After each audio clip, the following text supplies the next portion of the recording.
नमस्कार, cooking with निशिगंधामध्ये तुम्हा सर्वांचं खूप खूप स्वागत आहे. आज बनवला आहे कांदा लसूण मसाला. तर हा मसाला कसा बनवायचा आहे आणि यासाठी काय काय साहित्य लागणार आहे तर चला व्हिडिओला सुरुवात करू. काळ्या मसाल्यासाठी आपण घेतली आहे अर्धा किलो लवंगी मिरची. तर ही तिखट असते, तर दुसऱ्या मिरच्या पाहून घेऊया. तर ही शंकेश्वरी मिरची आहे. तर ही अशी आकाराने लांबट असते आणि ही चवीला तिखट आहे. तर ही घेतली आहे मी 150 ग्राम. आणि ही पांडी मिरची आहे. हे पहा, ही अशी असते. हिच्यामुळे आपल्या मसाल्याला छान रंग येतो आणि दाटसरपणाही येतो. तर ही अशी चपटी असते. तर ही पण घेतली आहे मी 150 ग्राम. आणि ही आहे काश्मीरी मिरची, जी कमी तिखटच नसते. ही आपल्या मसाल्याला जो चांगला रंग येतो तो या मिरचीमुळे.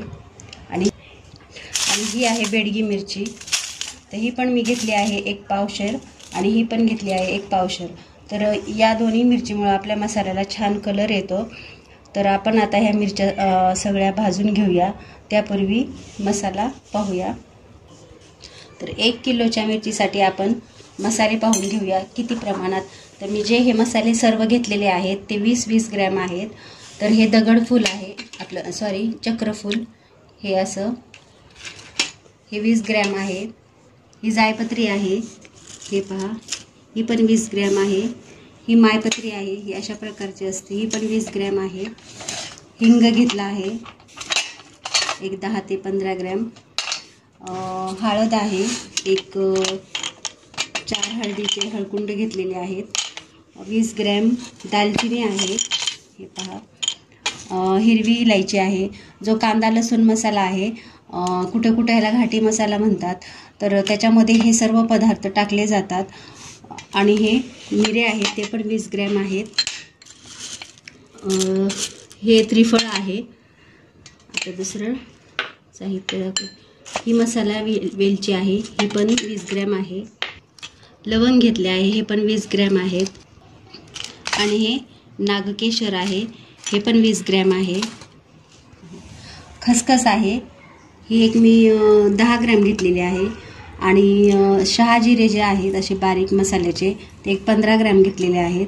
दगडफूल जे आहे ते पण 15 ग्रॅम घेतलेलं आहे. जायफळ आहे, हे पहा, हे एकच घेतलेलं आहे मी. आणि तमालपत्र आहे, ते 10 ग्रॅम घेतलेलं आहे.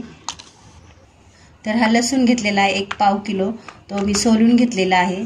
तीळ घेतलेली आहे 100 ग्रॅम. जिरे घेतले आहेत 100 ग्रॅम. तर हे खोबरं खिसून घेतलेलं आहे, हे पहा. हे छान असं मी खिसून थोडंसं उन्हात सुकून घेतलेलं आहे. धने घेतले आहेत पाव किलो गावरान. आणि हे कांदा घेतलेला आहे एक अर्धा किलो. मी कट करून चांगला 3 ते 4 दिवस मी उन्हामध्ये सुकवून घेतलेला आहे. जर तुमच्याकडे वेळ नसेल तर तुम्ही कच्चाही कापून तेलात चांगला तळू शकता. तर शेंगदाण्याचं तेल पण घेतलेलं आहे. आपला मसाला भाजण्यासाठी शेंगदाण्याचं तेल टाकून जर आपण मसाला भाजला तर मसाल्याला एक छान चव येते. तर चला आपण हा मसाला भाजायला सुरुवात करूया. तर आपण ही लोखंडाची कढई घेतलेली आहे आणि त्याच्यामध्ये मिरची टाकलेली आहे. आणि जाडबुडाची कढई घ्यायची आहे. जर तुमच्याकडे लोखंडाची नसेल तर ॲल्युमिनियमची घ्या. आणि मिरची जी आहे आपल्याला 2च दिवस भाजवायची आहे, वाळवायची आहे उन्हामध्ये. आणि आता आपण असं तेल टाकून घेऊया. आणि स्लो फ्लेमवर आपल्याला ही मिरची भाजून घ्यायची आहे, व्यवस्थित भाजायची आहे. तर या प्रकारे आपल्याला ही मिरची भाजून घ्यायची आहे. तर आपण आता ही मिरची अशाच प्रकारे पाहू शकता, अशा प्रकारे ही भाजलेली आहे. आता सर्व मिरची आपण असंच भाजून घेऊया. तर आपण लवंगी मिरची जी आहे ती भाजून घेतलेली आहे सर्व. तर आता आपण इतर काश्मीरी आणि बेडगी मिरची जी आहे ती पण आपण भाजून घेऊया तेल टाकून. तेल जे आहे असं थोडं थोडं टाकून घ्यायचं आहे आणि या मिरच्या भाजून घ्यायच्या आहेत.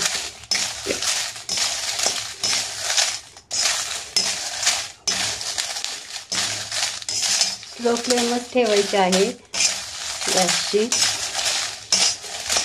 अशाच प्रकारे आपण ज्या सर्व मिरच्या घेतलेल्या आहेत त्या भाजून घेऊया.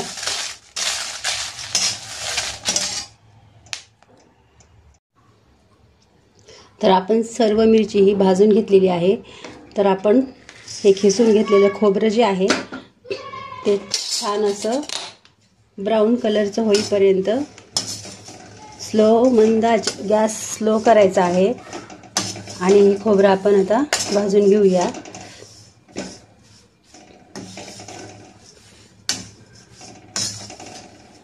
तुम्ही हा मसाला नक्की करून पहा, खूप छान होतो. व्हेज नॉन व्हेज दोन्ही भाज्यांना तुम्ही हा मसाला वापरू शकता. शिवाय वर्ष दीड वर्ष हा मसाला खूप छान राहतो. ह्याला जाळी लागत नाही किंवा ह्याची चवही बदलत नाही आणि रंगही जशाचा तसा राहतो. जरी तुम्ही कधी केलेला नसेल आणि पहिल्यांदा जर करायला घेतला असेल तर नक्की करा हा मसाला.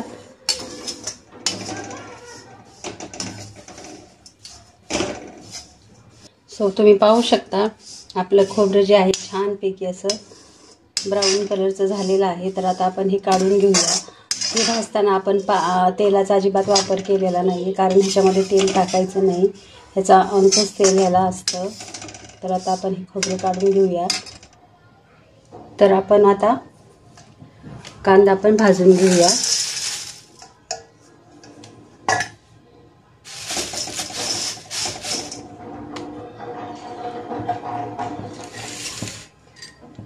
तर याच्यामध्ये आपण 1-2 चमचे सुरुवातीला तेल टाकून घेऊया.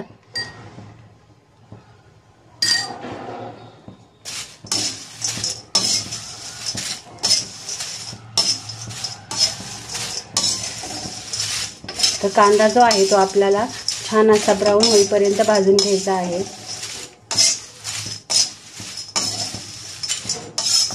तर मी स्टार्टिंगच थोडं दाखवत आहे, कारण व्हिडिओ फार मोठा होतो, त्यामुळे मी थोडं दाखवत आहे. तर भाजल्यावर मी तुम्हाला दाखवते हा कांदा कसा भाजून घेतला आहे. पाहू शकता आपला हा कांदा जो आहे तो छान असा भाजला गेला आहे. तर आता आपण ह्याला काढून घेऊया.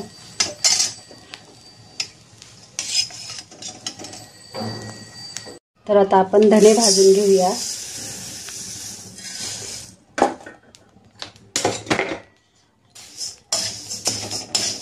धने सुद्धा स्लो फ्लेमवर भाजून घ्यायचे आहेत. कुठलाही पदार्थ आपल्याला करपू द्यायचा नाहीये.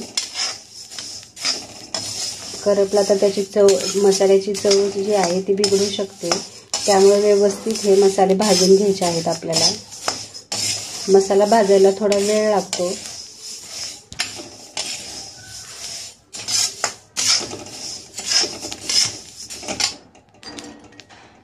तर ह्याच्यातही आपण आता तेल टाकूया.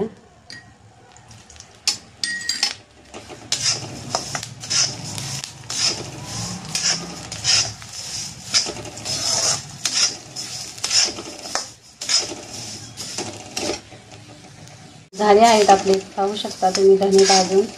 तर आता आपण हे धने काढून घेऊया.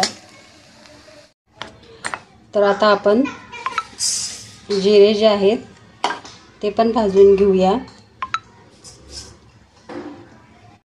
तर आता आपण तीळ भाजून घेऊया.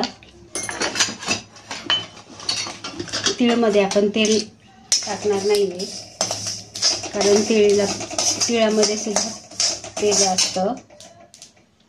पटपट ही चुटचुट असा आवाज आली की हिला आपण काढून घेऊया.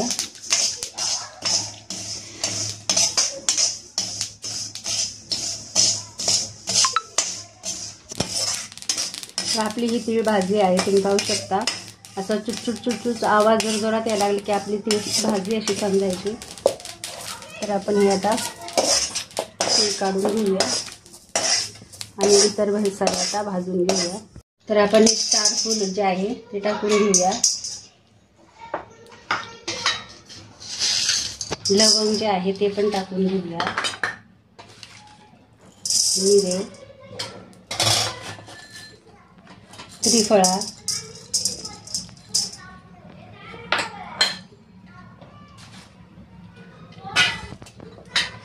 नागकेशर, दालचिनी,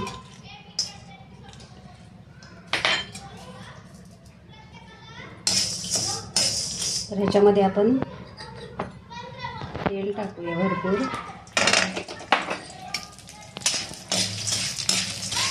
तेलामध्ये आपल्याला हे भाजून घ्यायचं आहे. दालचिनी, साधी मसाला इलायची ही पण छान अशी परतून घ्यायची आहे. ही मायपत्री, ही जायपत्री,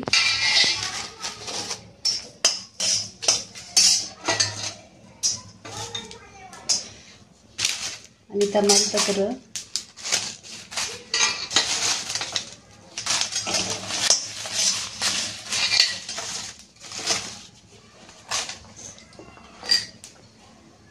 तमालपत्र भाजताना तेल 1 चमचा टाकून घेऊया.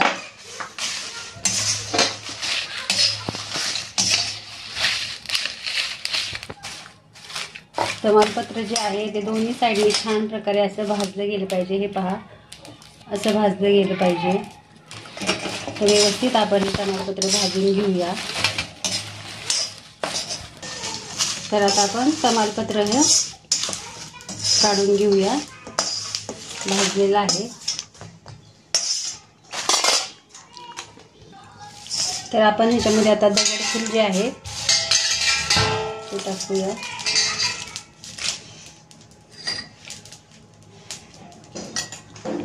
थोडेसे तमालपत्र राहिले होते ताटातच, ते पण टाकून घेतले. आपण छान असं भाजून घेऊया.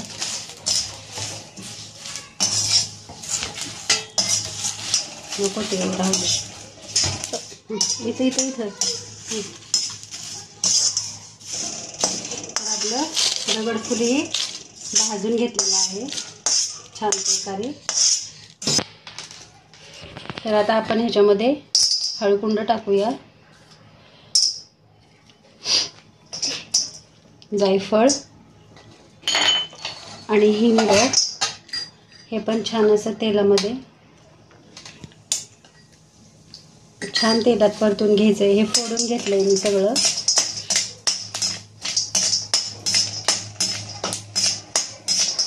तुम्ही ह्याच्यामध्ये सुंठही टाकू शकता, मी टाकलं नाहीये. एक 50 ग्रॅम सुंठ, तर हळदही भाजली आहे. खसखस जी आहे ती मी भाजून घेतलेली आहे. तर ही खसखस जी आहे ती मी थोडीशी मोठी ओबड-धोबड खलबत्त्यामध्ये वाटून घेणार आहे. आणि आपण जे खोबरं किसून भाजून घेतलं आहे त्याच्यामध्ये हे मी मिक्स करणार आहे. कारण मसाला कुटताना खोबरं हे वेगळं द्यायचं आहे आपल्याला, मिरचीमध्ये मिक्स नाही करायचं. मग नंतर ते मिरची कुटणारे लोक नंतर खोबरं आणि हे वेगळं कुटून त्याच्यामध्ये मिक्स करतात. शहाजिरे राहिले आहेत कारण ते खूप असं बारीक आहेत आणि ते कमी आचेवरच भाजावे लागतात. तर शहाजिरेही भाजून घेऊया.